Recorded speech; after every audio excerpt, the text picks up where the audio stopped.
नमस्कार, आप देख रहे हैं न्यूज इंडिया 24 और मैं हूं आपके साथ सोनी श्रीवास्तव। केंद्रीय मंत्री ज्योतिरादित्य सिंधिया आज दिल्ली से राजमाता विजया राजे सिंधिया एयरपोर्ट ग्वालियर पहुंचे, जहां उनका भाजपा नेता एवं समर्थकों ने फूलमाला पहनाकर जोरदार स्वागत किया।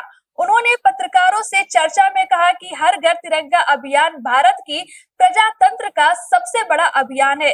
भारत का एक एक नागरिक गर्व और प्रफुल्लित के साथ अपने घर तिरंगा लहराए।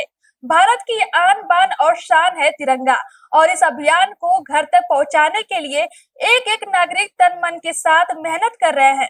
मेरा पोस्ट ऑफिस विभाग भी हमारे 1,64,000 डाकघर पूरे देश में तिरंगे को पहुंचाने के लिए पूरी तरह मेहनत कर रही है, और मुझे विश्वास है कि जैसे पिछले वर्षों में करोड़ों झंडों के आधार पर हर व्यक्ति ने अपना मन और सम्मान के आधार पर तिरंगे को अपने घर पर लहराया था, इस वर्ष में वही स्थिति होगी।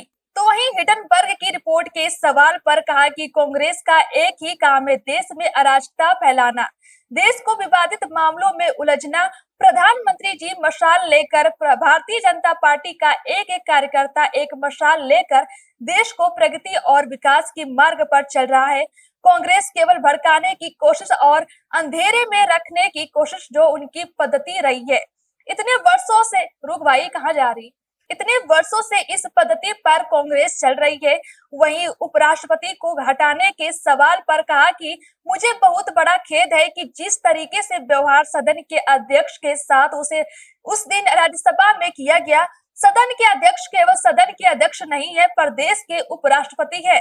उनके साथ जो बदसलूकी की गई है, मैं मानता हूं कि विपक्ष की एक एक व्यक्ति को माफी मांगनी चाहिए कि यह अपमान सदन के अध्यक्ष हमारे देश के उपराष्ट्रपति के साथ नहीं है, यह हमारे संविधान के साथ है, यह हमारे तिरंगे के साथ है। और मैं यह मानता हूं कि जनता सब कुछ समझती है, और जो शोरगुल हो रहा है सदन में, जो शोरगुल हो रहा है सदन में, और जो लोगों को अपमान हो रहा है सदन में, इस तरीके से 2014 में, 2019 और 2024 में जनता ने सबक सिखाया था। आने वाले दिनों में भी जनता उन्हें सबक सिखाती ही जाएगी।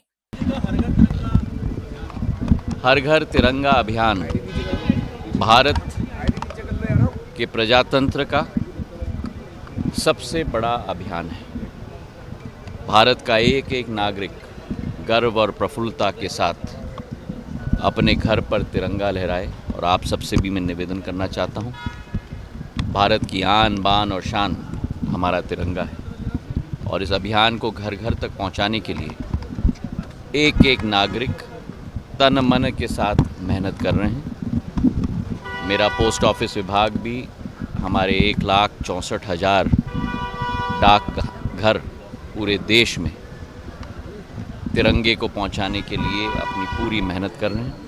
मुझे विश्वास है कि जैसे पिछले वर्षों में करोड़ों झंडों के आधार पर हर व्यक्ति ने अपना मान और सम्मान के आधार पर तिरंगे को अपने घर पे लहराया था, इस वर्ष भी वो स्थिति होगी। पिछले बार मैं जब आया था तो आगरा से ग्वालियर की एक्सप्रेसवे की सौगात में लेके आया था, जिसके लिए मैं प्रधानमंत्री जी को, गडकरी साहब को और मुख्यमंत्री जी को बहुत धन्यवाद देना चाहता हूँ। ये ग्वालियर की फ़िज़ा को बदलेगी जैसे इस एयरपोर्ट ने ग्वालियर की फ़िज़ा को बदला है। और मुझे इस बात की बड़ी खुशी है कि आज जो फ़्लाइट में मैं आया 185 में से 175 यात्री आए हैं, तो मतलब करीब 95% फ़्लाइट हमारा अब भर चुका है, और यही एक यात्रा चलती रहे। ग्वालियर को अब जो नींव ग्वालियर की बन गई है, एयरपोर्ट के साथ, रेलवे स्टेशन के साथ, एक्सप्रेसवे के साथ, अटल एक्सप्रेसवे के साथ, अस्पताल, 1000 बिस्तर के अस्पताल के साथ, मल्टी स्पेशलिटी अस्पताल के साथ, चंबल से पानी लाने की योजना के आधार पर, ISBT की योजना के आधार पर अब समय है ग्वालियर में लोगों को आकर्षित करने के लिए। और इसलिए मैं मुख्यमंत्री जी को धन्यवाद देना चाहता हूं कि 28 तारीख को जो मैंने मांग रखी थी कि ग्वालियर में इन्वेस्टमेंट समिट होनी चाहिए, वो इन्वेस्टमेंट समिट आयोजित किया जा रहा है।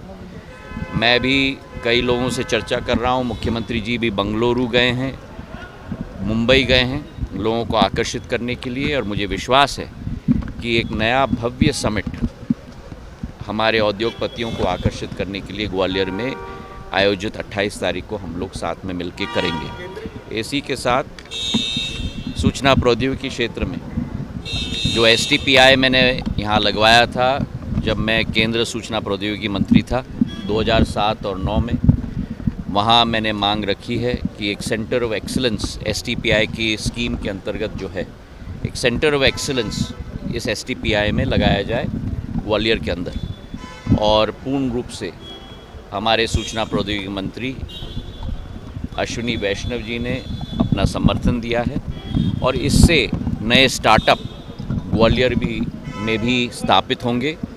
वित्तीय सहायता प्लग एंड प्ले सिस्टम, वित्तीय सहायता 15 लाख, 25 लाख, 40 लाख तक इस योजना के तहत दी जाएगी और एक नई ऊर्जा स्टार्टअप्स के क्षेत्र में भी ग्वालियर में इसके आधार पे आएगी।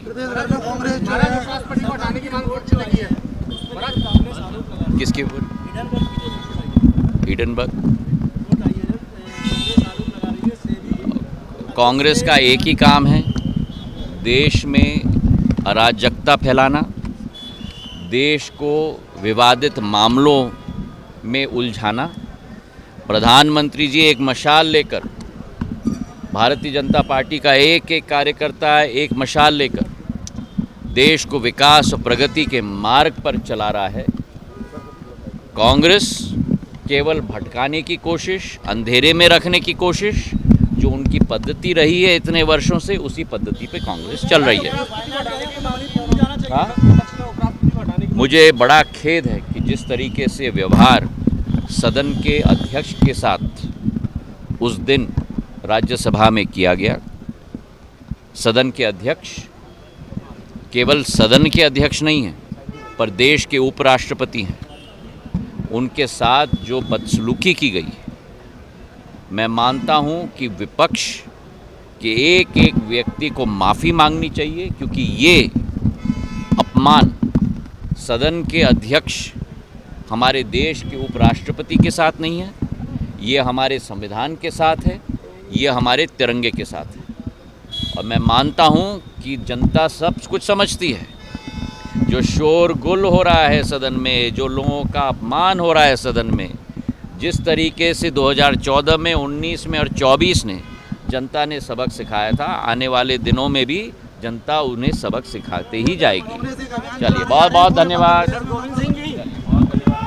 देश दुनिया से जुड़ी ऐसी तमाम बड़ी खबरों के लिए देखते रहिए न्यूज़ इंडिया 24।